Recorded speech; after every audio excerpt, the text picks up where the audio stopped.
All right, we are live with another episode with Diabetes 180. So today's topic is something that we've actually discussed earlier. I think last year, I would probably say about 5 or 6 months ago, we had a very similar topic, and I'm going to be presenting it again because no matter how much we talk about carbs, we never can talk about it enough because um, people just don't seem to really I shouldn't say people don't seem to get it. It's just that there's so much misinformation on what a good carb is versus what a bad carb is. So I want you to join me, in this conversation. But I really am confident you're going to learn something that is very important, to differentiate between what is a healthy carb, what does a bad carb mean, and knowing the difference can really be the difference between reversing chronic disease and just maintaining them. Okay. So for those who are new to the channel, of course, we always ask you to leave a greeting to us all. Let us know who you are, where you're watching from in the chat section. Don't be shy. Let us know you're watching.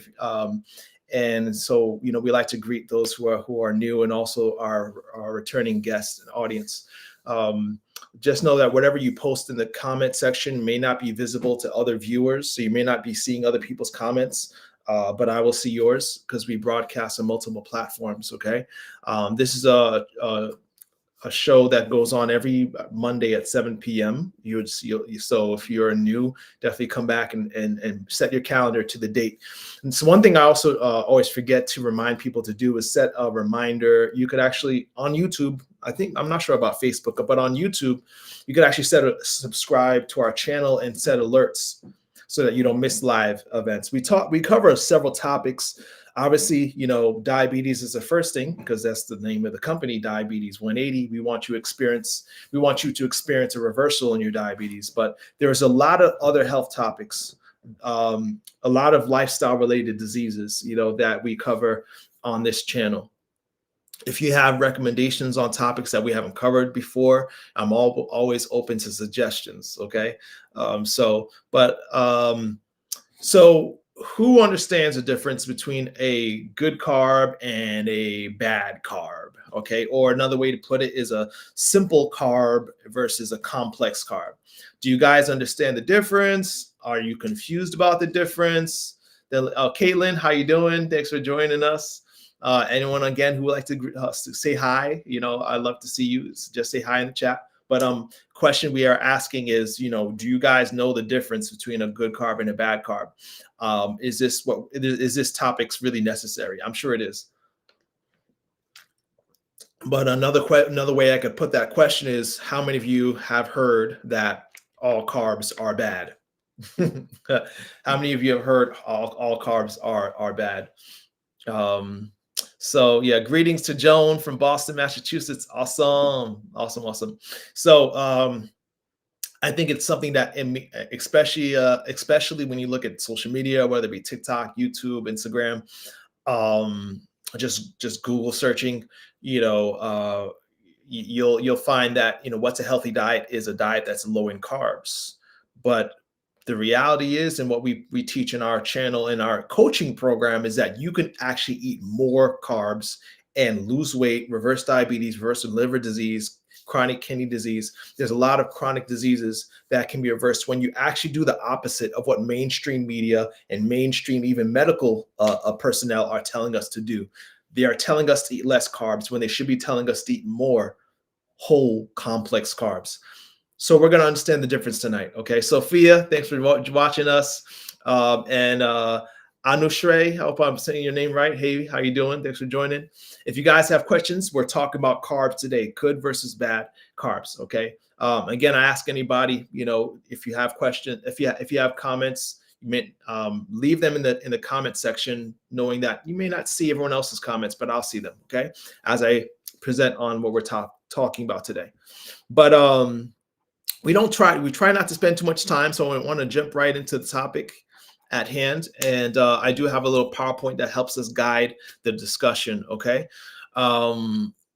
So to understand what a good carb versus a bad carb is, we really have to get down to what what is natural, okay, to the human experience, right? So most of our time here on earth as human beings, um, we lived in periods of scarcity. Okay, so if you just take your minds back to with me to the prehistoric days, right? Or even not too long ago, even we were experiencing times of famine, times where we had to gather together as tribes or nations to in search for food, right? uh, Grocery stores are a modern invention, if you think about it, right? It wasn't a part of the human experience to walk into a building and have aisles and aisles of food, right? At your choosing, filling up your bag and your grocery cart with food to walk out the store full of food. That's not actually something that's natural to the human experience. The human experience, we evolved in a time of scarcity where you had to search and gather your food. Okay, so why is that important to note? So if you look at our ancestors and the most of our time here on earth, well, I'm going to give an example. So Mr. Hunter Gatherer here, let's say Mr. Hunter Gatherer needs 2,500 calories to survive. Okay, so in searching for that 2,500 calories a day, he has to go to work. He has to, gather, dig, to forage to find these calories, right? You're right, Sophia. Too many choices now. It's too many choices, and that's the problem. We have too many choices. In the past, the choices were simple. Okay, let me make this a little bigger so I can see it. But so, Mr. Hunter Gatherer, Mr. Hunter Gatherer had certain food types that were available to him. He had non-starchy vegetables, right? He had starchy vegetables. He had fruits, mushrooms, whole grains, that he can forage and gather and store away for food to find that 2,500 calorie balance, right? So he had to, if you think about it, he had to be very careful not to waste time. He wanted to make sure that the foods that he gathered were rich in calories. And so I don't know if you guys have heard of the term calorie density. Calorie density. So the idea is he wanted to find the foods that have the most calories per pound, right? If he wasted his time finding food that was low in calories per pound, he would have to spend a long time in the field, let's say 10 hours gathering food. But if he could find food that was high in calories per pound, like the foods in this chart here, you can notice the foods that are high in calories per pound are carbs. So then you might say that's why they say calories make you fat, because there's a lot of calories in these carbs, right? These carb sources of foods, fruits, the potatoes, the starchy vegetables, they have a higher calorie density compared to other food choices, which was a good thing for the most. It is still a good thing, right? So whole grains, potatoes, you're looking at 400, 500 calories per pound. This is a good thing when you're looking at a natural environment where you have to maximize your food intake and reach out and store food that is high in calories to meet your needs. Okay. So the problem is that when you look at studies that actually compare how we grade the calorie value of a food item, right? In a natural state, we will find that we will crave and desire carbs, right?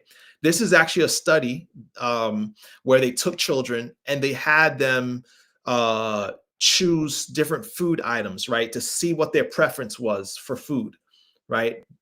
The idea is to understand what any species is gonna choose is I should say, let me back up. If you want to understand what food is natural to a species, then you give it to the species, you give it to that animal when it's in infancy, and you observe what is that animal going to choose to eat, right?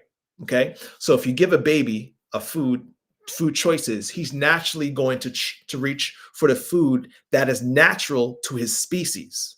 Does that make sense? I hope that makes sense, right? So in this study, they gave children food choices, And guess what food items that these children reached for or preferred? They preferred foods that were high in calories. They preferred foods that were carb centered. Okay. And what they noticed is, and if you look at the graph, the higher the calorie density, the more those children chose those foods over other foods that were lower in calories. Okay, without this was not learned behavior.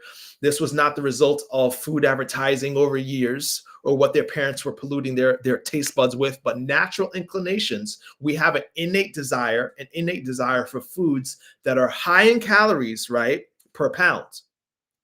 This natural desire for high calorie foods almost has a sensor to it, right? And it stops at about 500 calories. So I hope now pay attention to this, okay? Because this is going to be important to understand why the what's happening to foods today is really nothing short of criminal. Okay, so we have a natural desire for foods that are higher in calories, so that we reach for foods that are higher in calories. But our ability to sense what is a good food choice stops at about 500 calories per pound. So we might crave grapes over red peppers. We might crave potatoes over melons, not because it's sweeter, right? Potato is not sweeter than a melon, right? It's not. But we might crave foods that are higher in calorie density, right? Not regardless of how they taste. But the problem is once you get over 500 calories, right, per pound, our ability to differentiate between the value of that food and another goes down. And the reason that is because foods that are higher in calories, higher than 500 calories per pound, are unnatural to the human experience. It is unnatural to experience in abundance foods that are higher than 500 calories per pound. So our brain and our body, when we are exposed to foods that are higher, rich in calories, right, per pound, we don't know the difference. We don't know, we can't differentiate between what's good for us and what's bad, okay, or what we really need, I should say, biologically to survive. So if you look at the next slide here, okay, if you look at the comparison of food choices, if the caveman was now forced to choose between foods that are unnatural to his existence, right? He's gonna have to pack in those calories. Ice cream, 1,200 calories per pound. Bread, bread is something we won't find naturally in nature, right? But we find it in abundance in stores. 1,200 calories per pound. Cheese, I know cheese is not carb source, but I gotta throw it out there. Just cheese is a very high calorie per pound item. Sugar, 1,800 calories per pound. Chocolate, candies, pastries. These foods that are higher in calories per pound. I don't know where my video went away. That's weird. Okay, all right, so there I am. I disappeared for a second. So am I losing anybody with this? I hope I'm not losing anybody with this analogy here. But you could see once you start to adulterate and change the composition of food, or I should say, take it away from its natural state, our bodies, our brains don't know how to handle these choices. Okay. We are now filled with an abundance of food choices, like Sophia said, that are unnatural to the human experience, right? And food companies know this. This is why food companies go extra hard to make sure they take the food that's natural, right, and they distill it. They put it through a chemistry set, a refining process, that the end result is crap. Okay, crap is an acronym. I can't remember who coined it first, but it stands for calorie rich and highly processed foods. Right, crap, calorie rich and highly processed. Um, there's actually a process that's common to making cocaine. Okay, it's called CCDE, right? Concentration, crystallization, distillation, and extraction. So you start out with wheat, or you start out with a whole grain, another whole grain, and you end up with a bread or white flour or pasta, white pasta. white rice. You start with a grain that's like brown rice, you end up with white rice, right? You take this natural food item, food as it's found in nature, and these food industries take it, strip it of its fiber, right? They go through this CCDE process, concentrating it, crystallizing it, distilling it, and extracting it, and now you're left with foods that are rich in calories, right? Beyond what's naturally found in nature. So I hope you guys are getting to understand, the difference between a good carb and bad carb. It's really simple. A good carb is a carb that is natural, that is close to its natural state as possible, close to as how it is found in nature, close to how God designed it. A bad carb or a refined carb is a carb that has been stripped away, or the good parts have been stripped away. The fiber, the water, the nutrients, the parts that make you full and satisfied. And you're left with a food item that's rich in calories and very easy to overeat. Now, what's also similar, as far as what's going through the whole process of refining? Cocaine.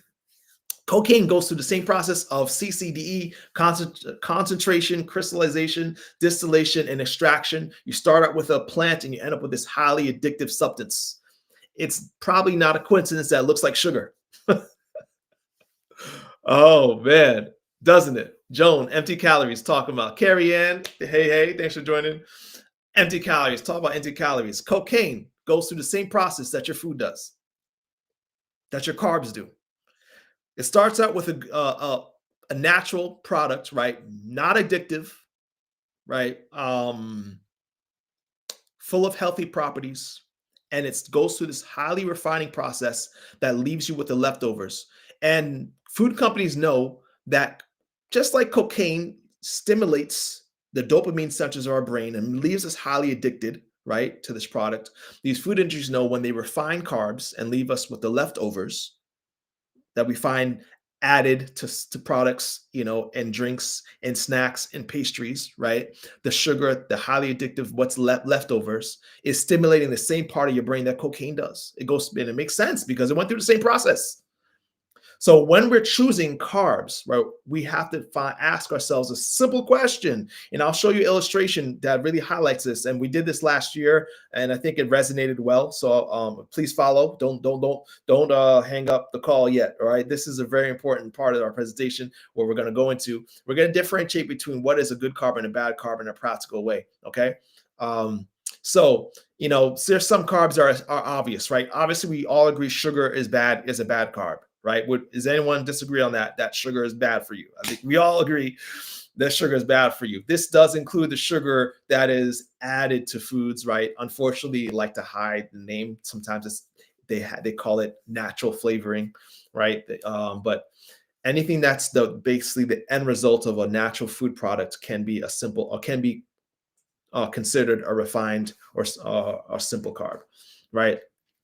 Sophia, good example. Potato, good carb. Potato chips, bad carb, right? But the problem is you could overeat. You could easily overdo potato chips. You can't overeat potatoes. Big difference, right? And we're going to go into this really, really well. All right. So there are some that are obvious, some that are not. What I want you to think about from now on is money. When you think about carbs, okay? Money. Why? All right, follow. I want you to think about money when you think about carbs.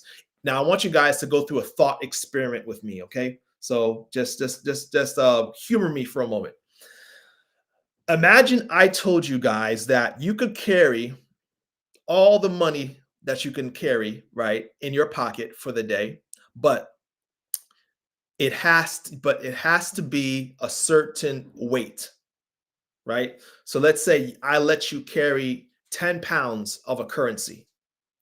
So if you got deep pockets, you can only carry 10 pounds of that money in your pocket, of that currency. Would you guys choose coins or would you choose dollars, right? What would you choose, coins or dollars? Probably the dollars, but dollar bills, right? Dollar bills like tens, hundreds, $5 bills are they're heavy. I mean, they're lighter, right, than the coins, and they have more value. So you're going to choose the currency that is lighter and has more value. So going back to the food or carbs, carbs are your dollar bills, where the refined, highly processed carbs um, are your coins. So I'm sorry, complex carbs are your dollar bills, right? Your refined simple carbs are your coins. Okay. So if you look at complex carbs, what they carry, why they have higher value, why I equate high complex carbs to higher value is because they come packaged with more bang for their buck. When you eat a banana or an apple or grapes, and someone tells you, you got a lot of carbs on your plate. No, I got a lot of money on my plate because these carbs got fiber. They got water. They got micronutrients and phytonutrients. They're rich in antioxidants and disease-fighting chemicals. The carbs are packaged, right, so that they carry more bang for their buck. And guess what? The fiber in them makes them lighter. Lighter, yes, and makes them lighter. You'll see that. You'll see soon because we're going to compare. Before we go, we're going to compare some meals. Okay, when you look at highly processed carbs, right? Your white pasta, your white rice, right? Sugar or sugary drinks and pastries, right? And breakfast cereals, foods where the fiber is removed and you're left with carbohydrate that is without the fiber and the water. Now you've got coins. You got coins. Calorie rich, so they're heavy because they got more calories for their bang, right? You took the fiber out. Now you're concentrated calories, so it makes them heavy. But because they have no nutrients, little nutrients, they have no water or fiber to fight disease, right? They are very poor antioxidants. They are, as far as currency value, poor. Right? So from now on, what are we carrying? Are we going to carry dollars or coins? Right? So the dollars, and even if you're looking at the byproduct, moderately refined fruits like dried fruits, or you're making fruit smoothies or sorbet, even if you're blending it or drying it, it's still better, right, than the highly refined carbs, right? The highly refined carbs, when you take a whole wheat and you make whole wheat flour or whole wheat bread, right, or versus whole wheat pasta, right? Or you're taking brown rice and making white rice. What you're doing is you're taking the fiber out. You're starting with a dollar bill, $100 bill, and you're giving me pennies, right? So, so when you compare, let's say if we go back to our analogy of the caveman, let's say you're trying to lose weight. Okay, your goal is weight loss, and you have 1,300 calories as far as what you've calculated. And I'm not saying that that's what we need to lose weight, but let's say you're a person who needs 1,300 calories to maintain energy balance, right? And you want to tip the scales towards weight loss. Now you want to focus on finding foods that make sure at the end of the day you are 1,300 or less in calories, right? So let's compare some foods. We're going to go through a day and we're going to compare some foods and see what are good food choices when it comes to weight loss and, of course, disease reversal. So Special K, you might think Special K breakfast is good, but is Special K compared to oatmeal a simple carb or a complex carb?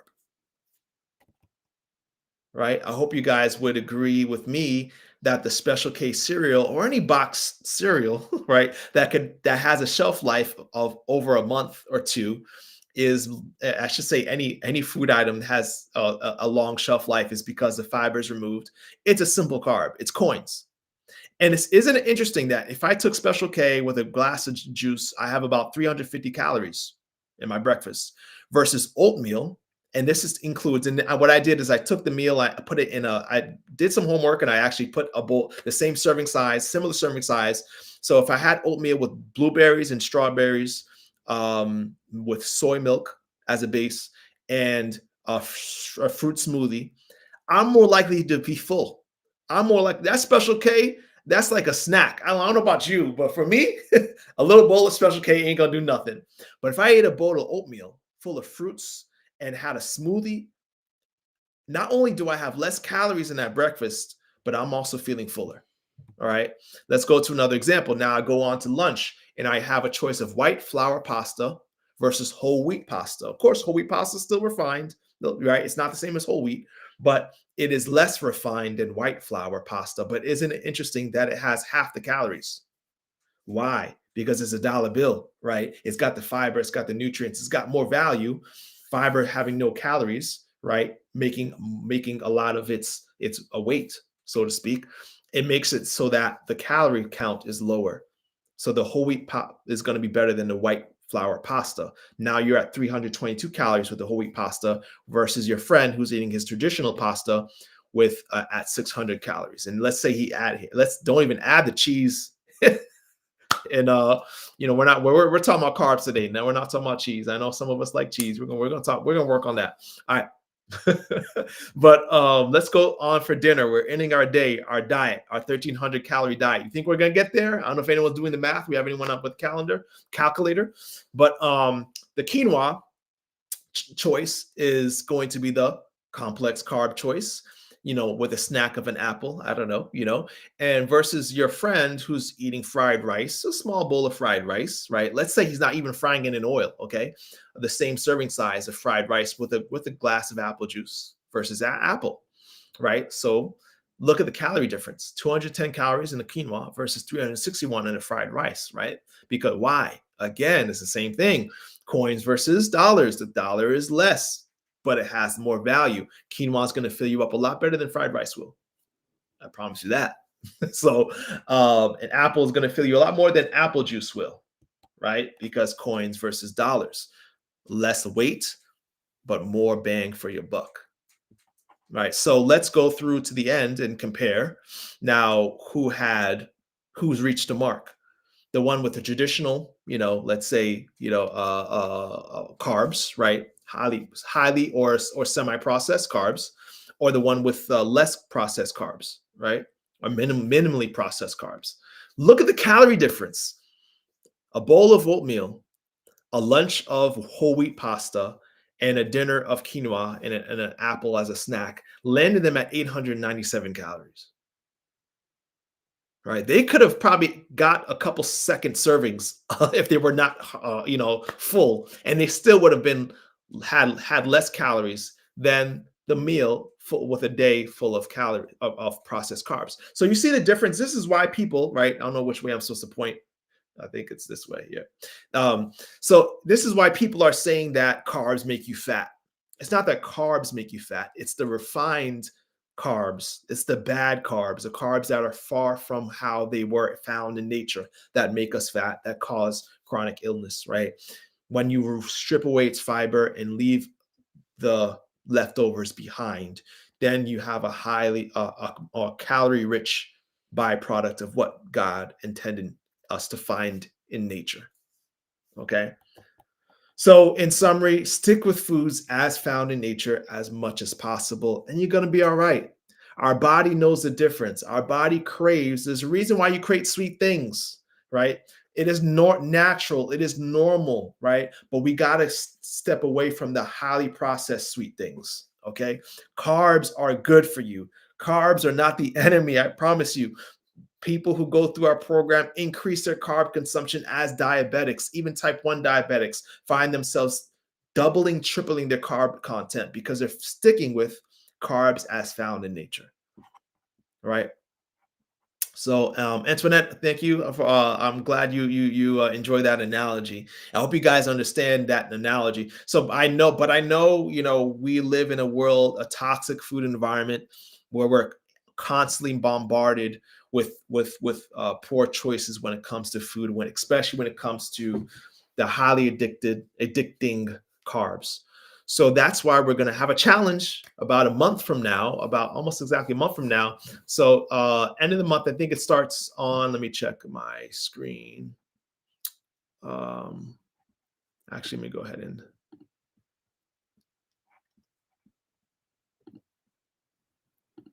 share my screen. Let's see if it'll let me.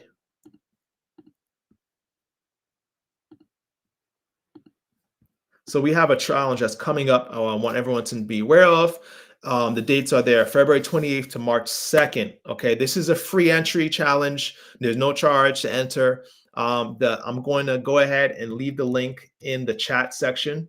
All right. I don't know if you guys can see it actually now that let me adjust the screen. Yeah, maybe that's better. Oh, my bad. So if you guys are looking to challenge yourself for 3 days, right? At the end of this month, I want to challenge you guys. I want you to commit to having at least 3 days where you eat the only things you eat are complex carbs, right? Of course, similar amount you could have protein and obviously there's fat and everything, but I want you to eliminate or all sources of highly processed carbs. So we're gonna stick with foods, carbs as found in nature, right? So this is not a no carb challenge. This is a smart carb challenge. We're gonna challenge ourselves at the end of this month for 3 days to stick with carbs that are healthy and found in nature. Okay, there'll be more rules on how to prove you're actually doing the challenge. But you have to register. Those who want to do this challenge, click on the link that I'm going to provide. I think I just provided it. Yeah, that's provided in the comment section. And also, I guess I could show the QR code if you guys have a phone nearby that you want to scan the code instead.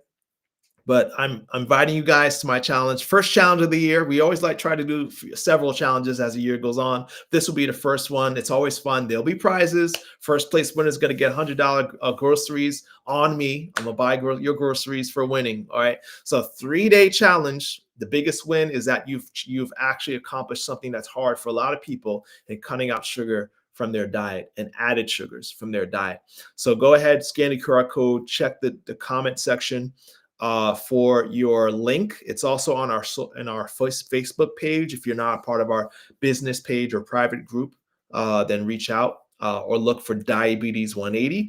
And you guys are all invited. So remember, just I'll need your email so I could send you the details of the challenge and spread it. Let other people know. All right. And so we have a question before we close off. Antoinette asks that I'm interested to know the carb counts on the meals you showed. Do you have that data?